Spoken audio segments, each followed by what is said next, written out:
Some types of angles, कुछ अलग अलग टाइप के एंगल्स के बारे में आज हम बात करेंगे। जैसे सबसे पहले आता है एडजेसेंट एंगल। ये बहुत बच्चों को कंफ्यूजन रहता है कि एडजेसेंट एंगल का क्या मतलब है। इसके नाम से हमें पता चल रहा है, एडजेसेंट कहते हैं एक तरह से पड़ोसी को, जो बिल्कुल मिला हुआ हो, आपस में जुड़े हुए हों। तो ऐसे एंगल जो होते हैं एडजेसेंट एंगल होते हैं। जैसे दो एंगल बनाता हूं मैं आपको, इस तरह के एंगल, एक ये वाला एंगल, एक ये वाला एंगल। इस पॉइंट का नाम P, Q, R, S। अब इस एंगल का जो नाम होगा वो होगा एंगल P, Q, R, और इस एंगल का जो नाम होगा वो होगा एंगल R, Q, S। कुछ बच्चों को एंगल का नाम बताने में भी दुविधा होती है, दिक्कत होती है। तो उसमें जो है बीच में वो पॉइंट लेना है, जिस पॉइंट पे वो एंगल बना हुआ है वो पॉइंट बीच में लेना है। अब ये दोनों एंगल एडजेसेंट हैं, इनकी जो बीच की लाइन है वो कॉमन होती है, ये पहचान है। बीच वाला वर्टेक्स भी कॉमन होगा, यानी कि दोनों एंगल का सेम होगा, और बीच की जो लाइन है वो भी कॉमन होगी, दोनों की सेम होगी। सर वो बाइसेक्टर होगी? बाइसेक्टर नहीं होगी, कोई जरूरी नहीं है। ये दोनों एंगल इक्वल भी हो सकते हैं और इक्वल नहीं भी हो सकते। बाइसेक्टर लाइन अगर ये होती है, ये तब होती है जब ये दोनों इक्वल हो। Any doubt? नहीं। हाँ, अब बच्चों ये दोनों एंगल एडजेसेंट एंगल हो गए। इसके बाद आते हैं linear pair of angles. Linear pair of angles. Sir. हाँ बोलो। सर एडजेसेंट एंगल में सम 180 डिग्री होता है? कोई जरूरी नहीं, ये भी कोई जरूरी नहीं है, कोई जरूरी नहीं है।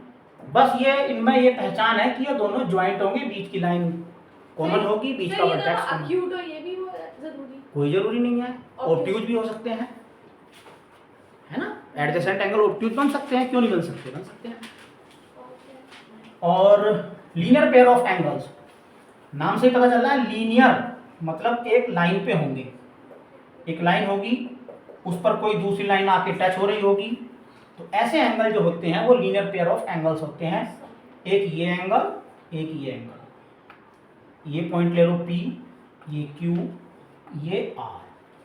इस एंगल का नाम, ये ऐसे ले लो, इस एंगल का नाम PSQ, एंगल PSQ, और इस एंगल का नाम एंगल QSR, एंगल QSR। ये दोनों angle linear pair of angle हैं। इनमें क्या खास बात होती है, क्योंकि इनकी आउटर लाइन एक सीधी लाइन है, तो इसलिए इन दोनों का जो टोटल होता है प्लस करके 180 डिग्री आता है। ये इनका रूल है, ये इन एंगल की खास बात है कि इन दोनों को प्लस करके 180 डिग्री आता है। अब बच्चों अगर आप ध्यान से देखोगे तो ये दोनों एंगल लीनियर पेयर तो है ही, ये एडजेसेंट भी है, क्योंकि इन दोनों का वर्टेक्स बीच वाला सेम है, कॉमन है, और बीच की लाइन भी दोनों की कॉमन है, तो इसलिए ये एडजेसेंट भी हो गए, है ना। इसके बाद इसमें कोई doubt, vertically opposite angles. Vertically opposite angles, हम जो भी चीज पढ़ते हैं मैथ में या कहीं भी पे भी, आधी बातों का पता हमें उसके नाम से ही चल जाता है। अगर हमने नाम को अच्छे से पढ़ लिया, उसका मीनिंग समझ लिया, तो आधी बातों का पता तो उसके नाम से ही चल जाता है। वर्टिकली अपोजिट एंगल में क्या होता है, जब दो लाइन एक दूसरे को क्रॉस करती हैं या इंटरसेक्ट करती हैं। पहली लाइन ले ली हमने AB, दूसरी लाइन ले ली हमने CD, ये दोनों लाइन इस पॉइंट पे दोनों इंटरसेक्ट कर रही हैं, इस पॉइंट का नाम ले लिया O।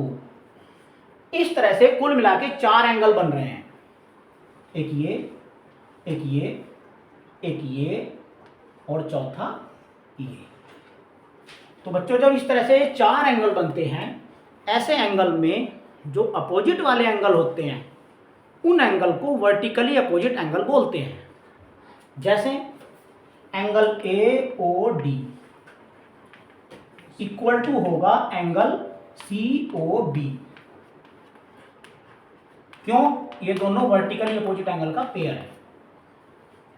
और इसी तरह से एंगल ए ओ सी ये इक्वल टू होगा एंगल बी ओ डी, ये भी वर्टिकली अपोजिट एंगल है।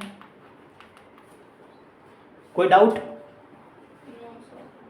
कोई डाउट नहीं। ये दोनों एंगल आपस में बराबर होंगे, एओसी इक्वल टू बीओडी। आपको कोई डाउट किसी का? कोई नहीं? क्लियर? सर रिकॉर्ड नहीं हो रहा।